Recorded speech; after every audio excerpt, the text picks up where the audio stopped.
just can't hide it. I'm about to lose control and I think I like it. Don't worry, I'm not losing control. I'm just happy. I'm so excited and I'm thankful to God. We are celebrating our 10 years wedding anniversary. And to celebrate this, I baked a cake. I even used our wedding colors, blue and yellow. Welcome back to Create with Chidex. I'm Chidima, and in this video, I'll be showing you how I transformed cheap grocery style cakes into this exquisite wedding style cake. I've been seeing this challenge all over the internet and I decided to explore the possibility of doing this. It reminds me a bit of the Cinderella story, where a simple girl was transformed from a servant girl with rags into a beautiful princess. I just hope that at the end of this, my beautiful wedding cake doesn't get turned back into the grocery style cakes, just like Cinderella was transformed at the stroke of midnight. That would be weird, wouldn't it? I'm gonna stop here and get on right to making the cake. But before I go, please don't forget to subscribe to my channel as it helps me a lot. Also, I'm going to be revealing something that's going to shock you at the end of this video. So continue watching till the end and I'll see you at the end. I used a total of 5 cakes from 2 different stores. So the cakes from the first store cost me £3.49 each. And from the second store, the cakes cost me £4.90 each. So the first thing I'll be doing will be to scrape off this icing. I was thinking I was going to be able to use the icing, but there were just too many sprinkles in it and I didn't quite like the texture of the icing as well. When I had taken off all the icing completely, I used a knife with a serrated blade to level the cake because it had a slight dome at the top. Then I took an 8 inches cake card and rubbed some buttercream on it, then placed it on top of the cake. Next, I flipped the cake over and took off the cake board that came with the cake. I followed the same scraping and leveling process for all of the 5 cakes I used before I went on to the next step. I used the peanut butter filling for my cakes, so here I'm just applying the filling to the first layer and spreading it out. I'm using my offset spatula to push it towards the edges of the cake while I move my turntable around. After spreading the filling out, I'll place my second cake layer on top. Then I put some filling on top of the cake. Remember I said at the start that I was going to use 5 cakes for this cake. So I split one of the cakes into 2. One half for my bottom tier and one half for my top tier. You know how the tiers of wedding cakes are usually high? I wanted to achieve similar heights for my cakes. After spreading out the filling for this layer, I attached one of the halves which I spoke about earlier on top of the cake. Then using my offset spatula, I'll smoothen the peanut butter filling.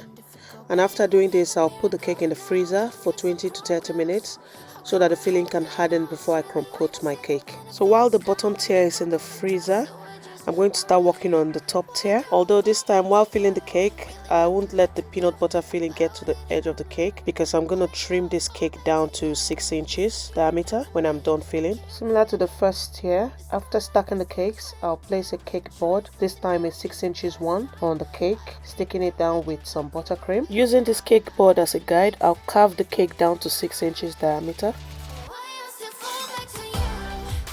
Next, I'm going to crumb coat my 6 inches tier. So to do this, I drew a circle on some parchment paper, placed the parchment paper pencil side down, and then put some buttercream within the circle. After that, I'll place the cake on top of the buttercream circle like so. Then using my offset spatula, I'll start applying some buttercream to crumb coat the cake.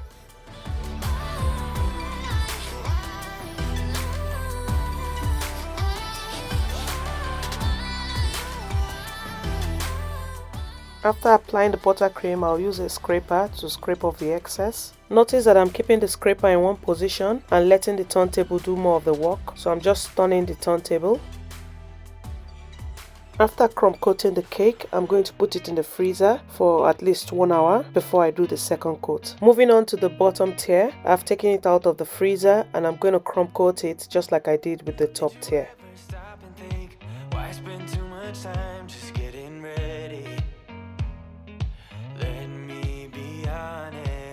I don't know one single thing that I haven't done to make you notice me. Let me be real here. When I see you, my my heart starts racing, but I don't know if I like this chasing and playing and waiting around. It's a shame that my hands start shaking all of the time when you're around me. When I was done crumb coating the bottom tier, I put it in the freezer for about 1 hour as well for it to firm up before applying the second coat. I've now brought out my top tier from the freezer, so I'm applying the second coat of buttercream. Before applying this buttercream, I added a bit of powdered white food color to brighten up the buttercream a bit.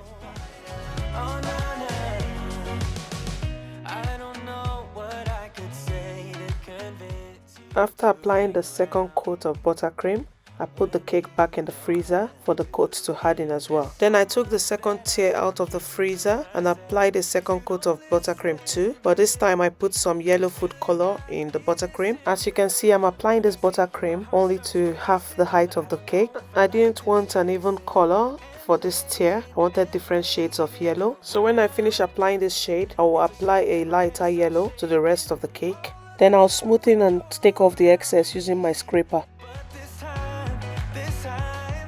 I'll keep doing this until I'm satisfied with how it looks. And then I'll put it in the freezer again for about 30 minutes. After 30 minutes of it being in the freezer, I brought it out, placed the parchment paper and the board on top of it, and then flipped it like so. Then I removed the parchment paper from the top of the cake, and then using light yellow buttercream, I covered the top of the cake as well. After that, I put the cake in the fridge until I was ready to decorate. I chose to use artificial flowers to decorate my cake, but if you're doing this and you prefer to use fresh flowers, you can use those as well. So basically what I did was to cut the flowers short, and then I'm using some florist tape to cover them up to make them food safe.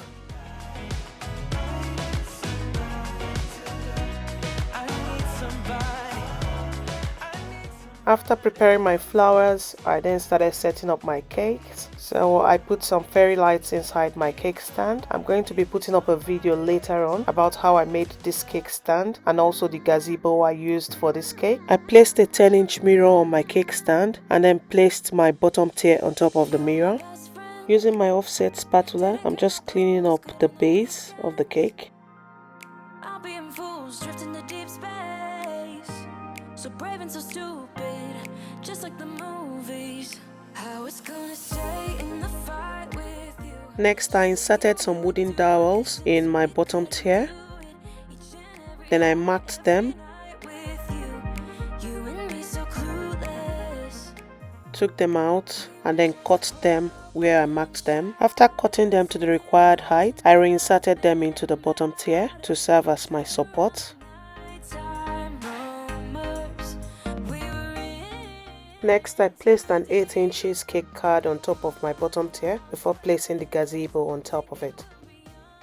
Next, I brought my top tier from the fridge, placed it on the gazebo, then I started inserting and arranging the flowers on the cakes.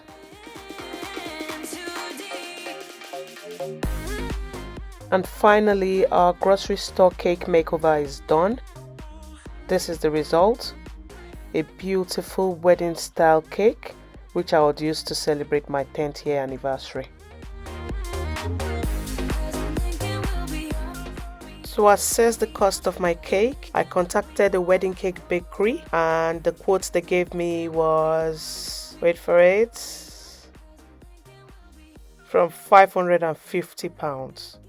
So we saved ourselves hundreds of pounds.